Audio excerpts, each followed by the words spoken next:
Vamos nós.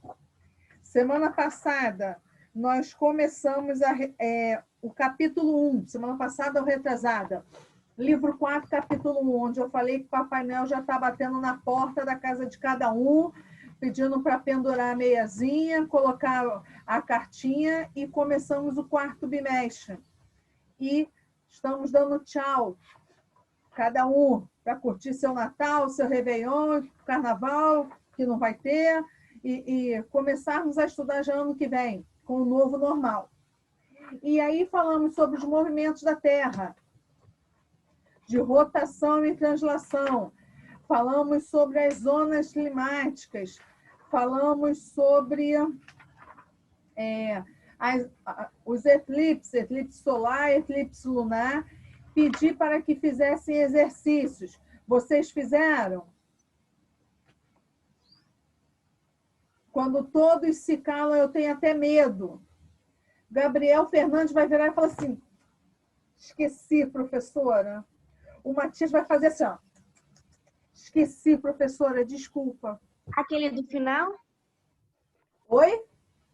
Yasmin, aquele salvadora do final da do livro? Fala, Yasmin, quais as páginas? Eu só fiz a do final. Você só fez aquele negócio verde, o quadrinho. Aquele quadrinho? Tá bom, Yasmin, pelo menos salvou pela metade. Só não fiz um porque eu não achei.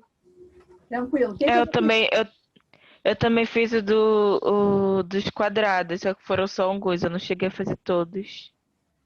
Meu só faltou um. Eu já falei para vocês que eu sou hipertensa, que assim vocês me matam, que assim vocês vão querer que eu sofra um infarto na frente de vocês. Já falei, meu Deus do céu. Então, o que eu vou pedir a vocês? Peço a vocês que façam o capítulo 1. Gabriel, que esqueceu. Mateus, que esqueceu. Carlos Daniel, que deve ter esquecido também.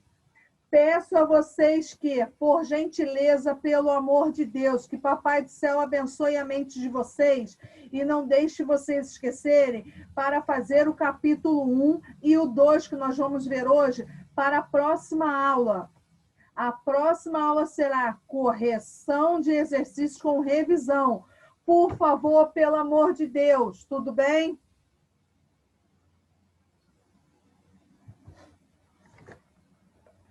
Deixa eu botar a Alice para dentro.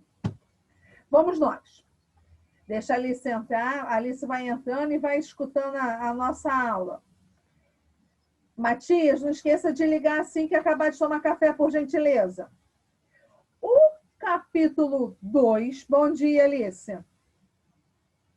O capítulo 2 da unidade 4, ele vem falando sobre previsão do tempo meteorológico e clima. E eu faço a pergunta para vocês. Existe a estação meteorológica, onde lá eles conseguem prever, vamos botar assim, o tempo de amanhã, a pluviosidade, o clima. Como eles conseguem ver isso? A página 245, o segundo... como é que é?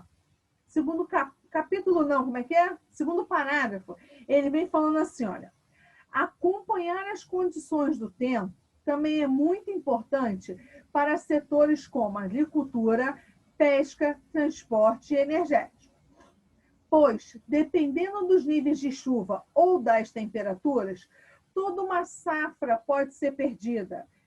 Rios podem secar, voos podem ser cancelados, ou fontes de energia, como a hídrica e o solar, podem ser prejudicados, trazendo consequências diretas para a população. Por que eu começo a aula assim?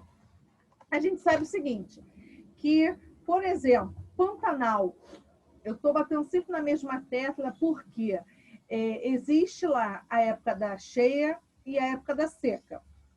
E aí a época da cheia seria agora, outubro, novembro, dezembro, e aí aquele fogaréu lá, esperavam a chuva não veio, só veio o vento.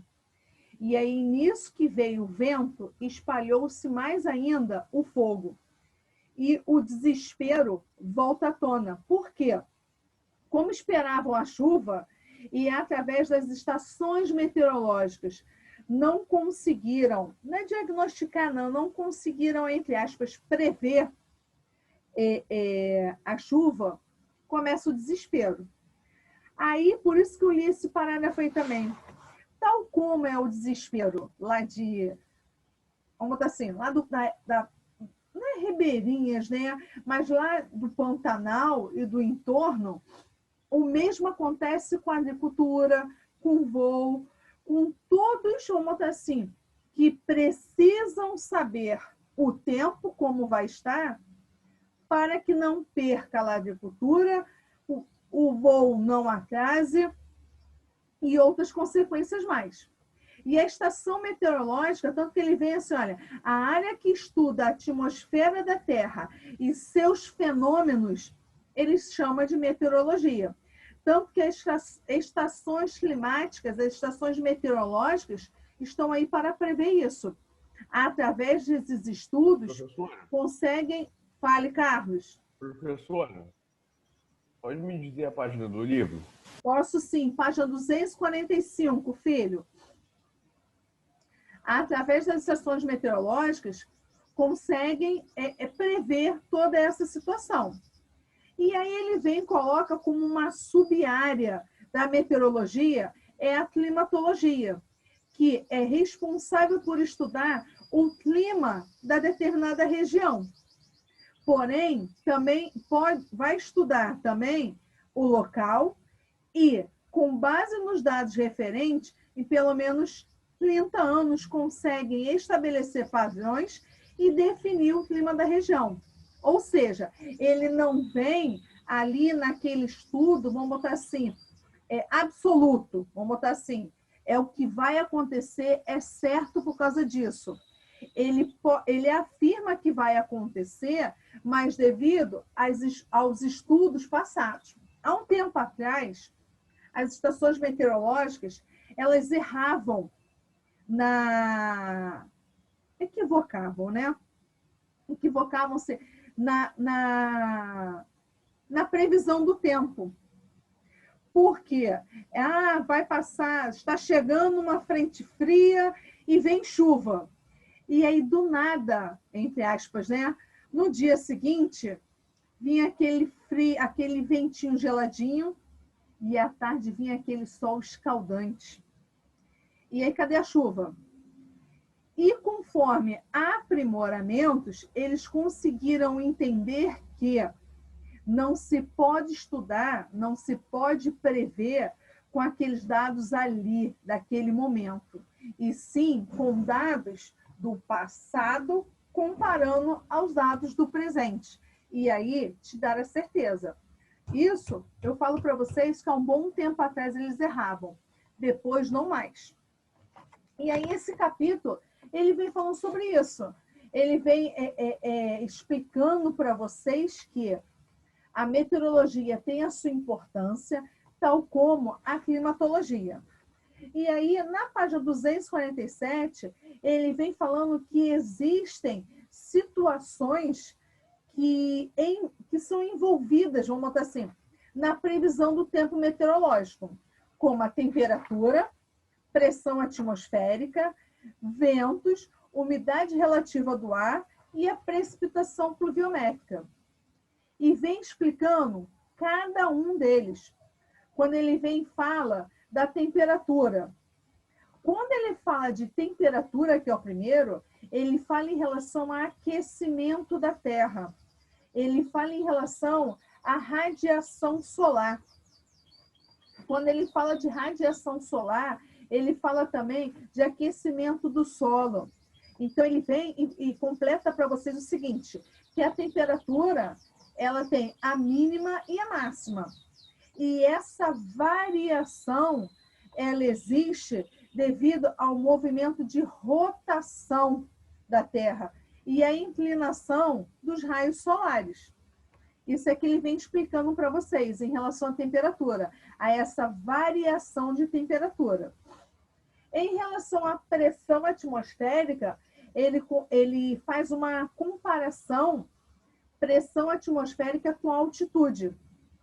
Sabemos que quanto menor a altitude, maior a quantidade de ar. Se maior a quantidade de ar, maior a pressão atmosférica. Quanto maior a altitude, menor a quantidade de ar. Se é menor a quantidade de ar, menor a pressão. Tanto que a gente sempre faz essa pergunta quando nós estamos lá no sexto ano. Quem sofre maior pressão? Quem está a nível do mar ou quem está, por exemplo, na serra? Eu sempre faço essa pergunta. Matias, você acabou de tomar café, filho? Júlia, conseguiu contactar aí? E aí eu deixo essa pergunta aí para vocês. Quem sofre maior pressão? Obrigada, Júlia. Matias, falta você, filho. Cleide, liga a câmera, por favor, que eu não te vejo. Obrigada, Matias. Vamos lá. Quem sofre maior pressão? Por exemplo, quem está em Teresópolis ou quem está em Jardim América? Fala para mim. Quem está em Teresópolis. Maior Quem está em ou menor Teresópolis. em Teresópolis? Maior. Quanto mais alto, menor a quantidade de oxigênio, menor a pressão. Não dá para ver, Yasmin, só dá para ver a folha branca. Desculpa. Tranquilo? Eu venho e falo o seguinte, ó. Quando a gente faz passeios, tá subindo a serra, não começa o zumbido no ouvido? E o responsável, ou o colega sempre fala o seguinte, ó, mastiga alguma coisa, ou engole saliva, e aí para o zumbido.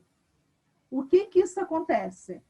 Fora, a quantidade de oxigênio, a quantidade de ar está menor.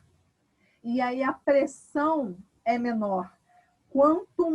Sempre inversamente proporcional. Vamos assim, quanto maior a altitude, menor a quantidade de oxigênio. Quanto maior a altitude, menor a quantidade de oxigênio, menor a pressão atmosférica. Quanto menor a altitude, maior a quantidade de oxigênio, maior a pressão atmosférica. É inversamente proporcional. Tudo bem? Foi?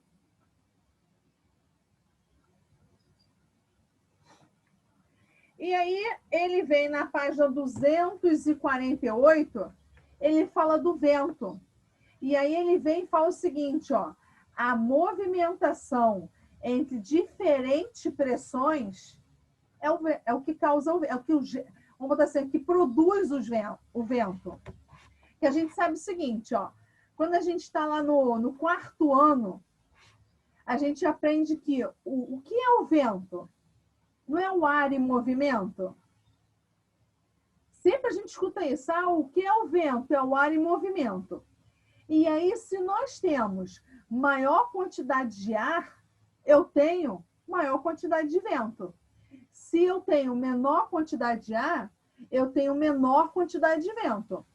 E essa diferença de pressão é que produz os ventos. Tudo bem? É o que ele fala aí na página 248. Tanto que ele coloca no último parágrafo, ele coloca assim para vocês, ó. Assim, dias sem vento demonstram que não houve grandes variações de temperatura ou pressão. Ou seja, não houve deslocamentos significativos de massas de ar.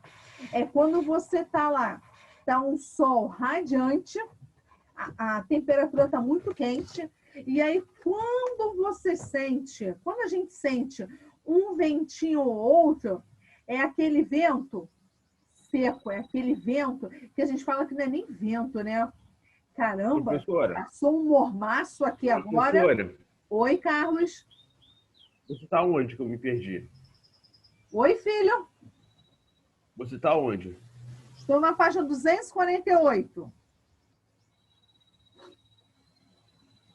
É quando a gente fala o seguinte, caramba, não rola nenhum vento, tá um mormaço, até o ar que chega na gente está quente. Mas aí quando a temperatura começa a diminuir, vamos botar assim, conforme o sol vai se pondo, a gente começa a sentir um vento um pouco mais fresquinho, não é isso? É por quê? Porque a temperatura diminuiu. O que estava lá, por exemplo, 40 graus Celsius, que tenha baixado para 37, para 35. A gente começa a sentir já a diferença no ar. O ar já começa a ficar um pouco mais fresquinho. É o que a gente chama de vento, essa diferença de temperatura e pressão. Quando ele fala da umidade relativa do ar, ele vem e coloca aí, olha, para vocês, que existe a umidade absoluta e a umidade relativa. Sempre quando eu falar de umidade absoluta, eu falo da quantidade de vapor presente na atmosfera. Umidade absoluta é a quantidade de vapor presente na atmosfera. Se eu falo de umidade relativa, eu falo que é o limite de vapor que a atmosfera suporta antes de chover. Tanto que a gente escuta o seguinte, ó, a umidade relativa do ar de hoje é de 30%. Umidade relativa do ar hoje é de 50%. O que é isso? É o que, vamos botar assim, a diferença, se for de 50%, faltam outros 50%, por exemplo, para chover. Se for de 70%, faltam, por exemplo, 30% para chover. Eu falo o seguinte, quanto maior a umidade relativa do ar, quanto maior a umidade do ar, eu falo que mais fresco está. Tudo bem? Foi até aí? E em relação à precipitação pluviométrica, se eu falo de pluviométrica, eu falo de volume da chuva. Então, que ele vem e coloca para vocês o seguinte, ó, primeiro parágrafo. O termo precipitação tem relação com a queda d'água sobre a superfície, seja ela em forma de chuva, neve ou granizo. No entanto, quando se fala em precipitação pluviométrica, ela tem relação somente com a chuva. Só que ele vem e ainda discrimina não, vamos botar assim, subdivide, vamos botar assim, a chuva. Tainá Ferreira, Matias, Vitor Hugo, Júlia Monteiro e Alice, que está toda preta para mim. Por favor, as câmeras ligadas.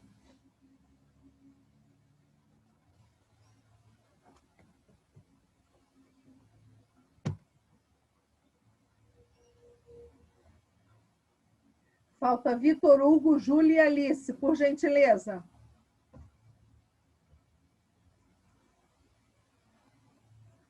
Quando ele vem e fala das chuvas frontais, ele fala que tem relação com a mudança de temperatura. Acontece quando a massa de ar quente se encontra com a massa de ar frio. Sempre quando eu falo de chuvas frontais, falo da mudança de temperatura. Massa de ar quente se encontra com massa de ar frio.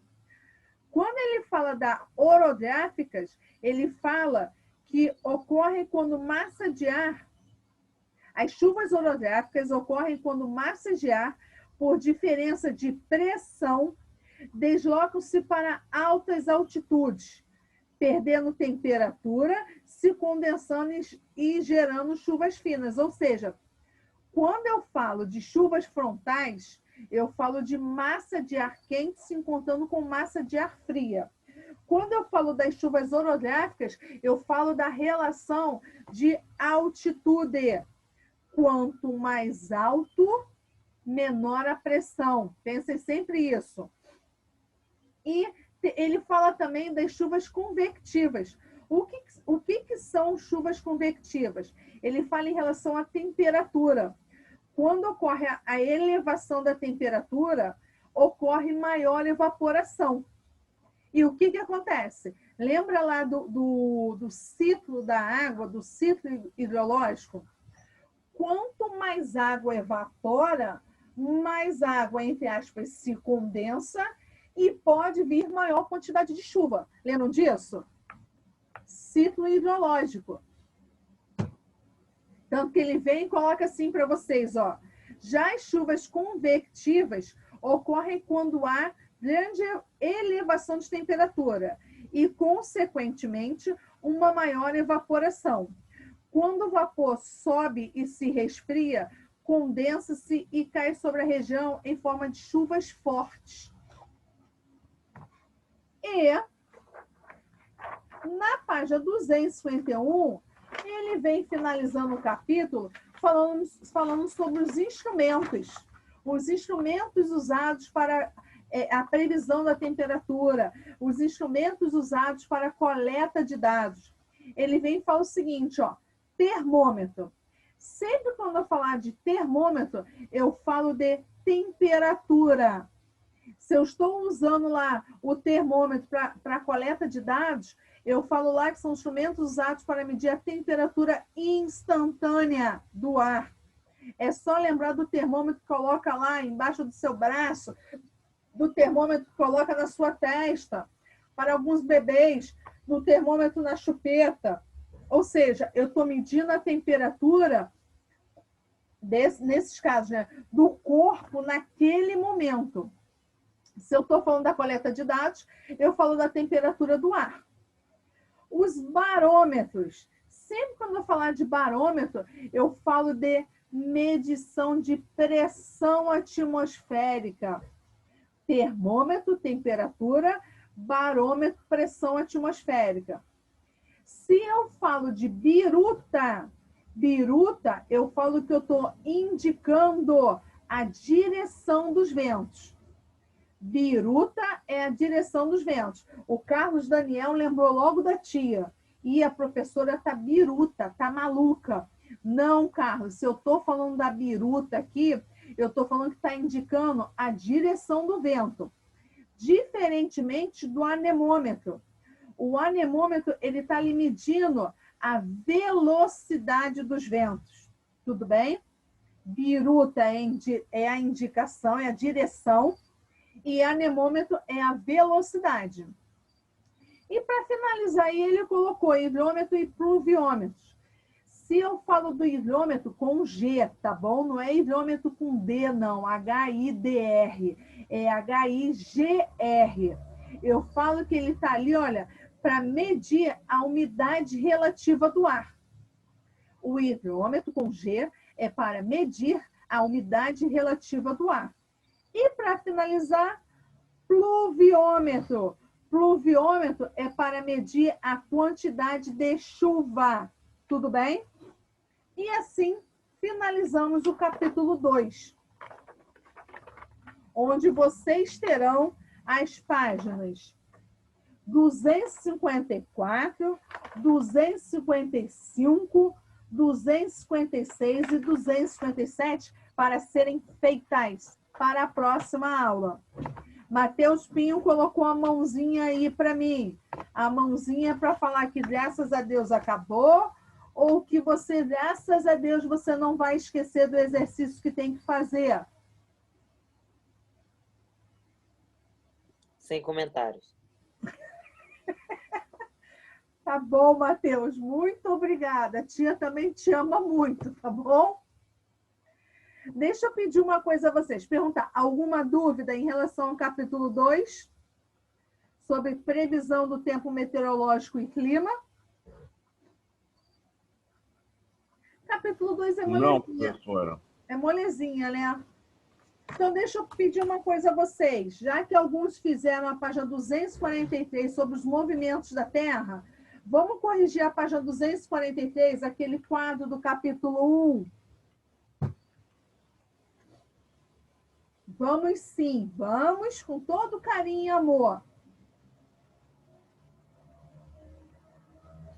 Esse aqui, olha, a página 243, esse aqui, olha. Vamos nós. Conseguiu se achar, Carlinhos? Qual é a página? 243, 243. Bem assim, ó, o quadro lá em cima vem movimentos da Terra. Matheus Pinho, Júlia e Vitor Hugo, por gentileza, câmeras ligadas. Podem ser originados em... Aí de um lado, do lado direito já vem translação e do outro lado vem um quadradinho para vocês completarem com rotação. Ele está falando sobre os movimentos da Terra. Ele já colocou para vocês translação, do outro lado vocês vão colocar rotação.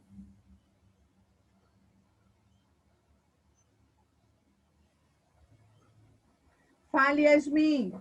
Qual é o problema, filha? Não, nada. Tá, então vamos lá.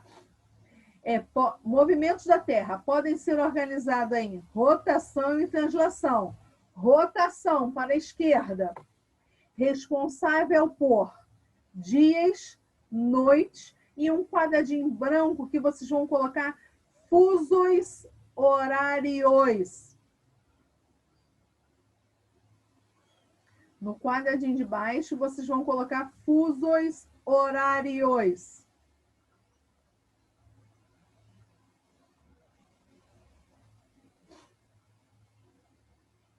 Aí a gente volta para o meio. Movimentos da Terra podem ser organizados em rotação, translação. Também são movimentos da Lua, vamos descendo, além do movimento de revolução.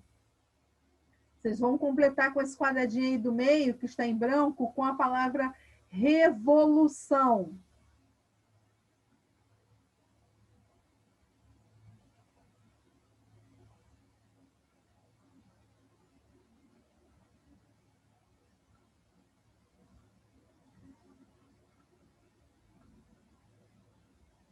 Aí eu volto para cima, ó. Movimentos da Terra podem ser organizados em rotação e translação.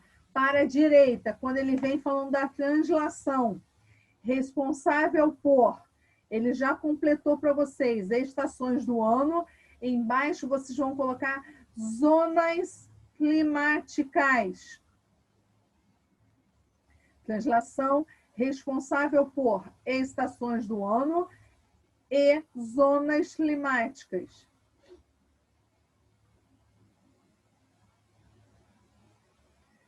Para baixo, também são movimentos da Lua, bem para a direita. Possui fases chamadas de, ele completou para vocês, quarto crescente, quarto minguante. Vocês vão completar com as palavras aí em cada quadrado. Lua, que são as fases da Lua. Falta nova. Cheia, cheia, nova e cheia. Isso aí, Carlinhos. Falta lua nova e lua cheia.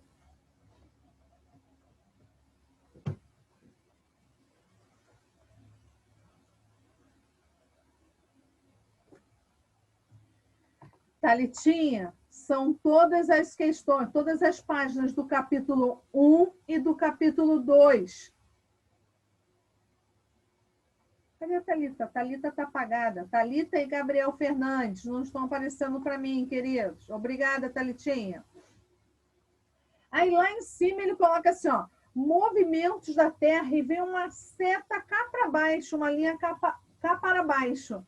Aí vem assim, ó, com os movimentos da Lua em relação ao Sol, eles formam os eclipses. A palavra eclipse, que você vai completar nesse quadradinho aí vazio.